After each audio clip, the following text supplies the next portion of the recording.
Olá! Bem-vindos e bem-vindas ao Pode Crer na Bíblia. Que alegria ter vocês com a gente mais uma vez. Olá a todos, sempre bom estar aqui. Seguimos firmes no nosso projeto Reavivados por Sua Palavra, né? Aquela nossa jornada diária, um capítulo por dia, explorando a Bíblia. Isso mesmo. E hoje o capítulo é? Intenso. É verdade. Hoje a gente mergulha em Gênesis capítulo 22. A missão aqui é tentar entender juntos as lições, sabe? Sobre fé, obediência, nessa história tão conhecida da provação de Abraão. Uma história fundamental, sem dúvida. Então, vamos lá? Temos Abraão, né? O pai da fé. Já numa idade bem avançada, talvez, 120 anos por aí. Uma idade considerável, sim. E aí Deus faz um pedido, um pedido que mexe com tudo. Lá em Gênesis capítulo 22, versículo 2. Sacrificar Isaque. O filho único da promessa, aquele que ele esperou décadas para nascer.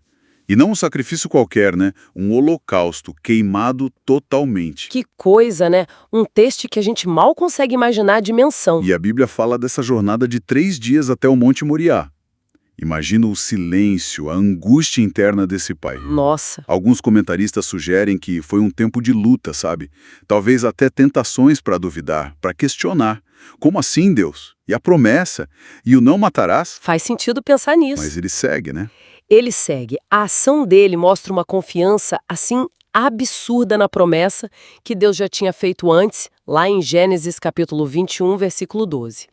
Em Isaque será chamada a tua descendência. Mesmo sem ter a menor ideia de como isso seria possível se Isaque morresse. Exato.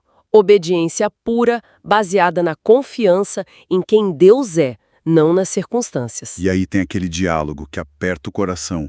Isaque, já um rapaz, percebe que falta algo. Sim, e pergunta no versículo 7 de Gênesis 22, meu pai, olha, temos fogo, temos lenha, mas onde é que está o cordeiro para o sacrifício? Puxa vida, que pergunta direta, inocente e ao mesmo tempo tão pesada naquele contexto. E a resposta de Abraão no versículo 8 é um marco de fé, né?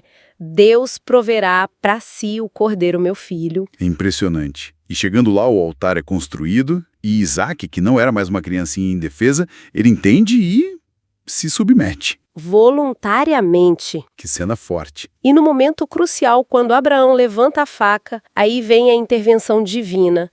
O anjo do Senhor chama lá do céu, em Gênesis capítulo 22, versículos 11 e 12. Abraão, Abraão, não faça nada com o rapaz, porque agora eu sei que você teme a Deus, já que não me negou seu único filho. Ufa. E a promessa se cumpre. Deus proverá. Exatamente. Aí ele vê o carneiro preso pelos chifres num arbusto, como diz o versículo 13 de Gênesis 22. O substituto estava ali. E o lugar ganha esse nome, Jeová Jireh, o Senhor proverá. Isso me leva direto para a relação entre fé e obra, sabe? Perfeito. Tiago, lá na carta dele, capítulo 2, versículos 21 e 22, usa exatamente esse episódio para ilustrar isso. É verdade. Ele diz, não foi Abraão, nosso pai, justificado por obras, ao oferecer Isaque sobre o altar? Você vê que a fé cooperou com as obras dele e que pelas obras a fé foi aperfeiçoada. Então não é que as obras salvam, mas elas mostram que a fé é real, é viva. Isso. A obediência, mesmo a mais difícil, nasce de uma confiança genuína em Deus. É o fruto, né? E o simbolismo ali é muito forte, teologicamente falando. Demais. Aquele carneiro é uma figura clara, uma sombra do que viria a ser o sacrifício de Cristo. O Cordeiro de Deus. Exato. Como João Batista o apresenta em João capítulo 1, versículo 29. Eis o Cordeiro de Deus que tira o pecado do mundo. A cena toda aponta para o amor de Deus Pai, que entrega o seu Filho único, como diz o famoso João capítulo 3, versículo 16. É como se Deus estivesse mostrando para Abraão um pouquinho da sua própria dor futura.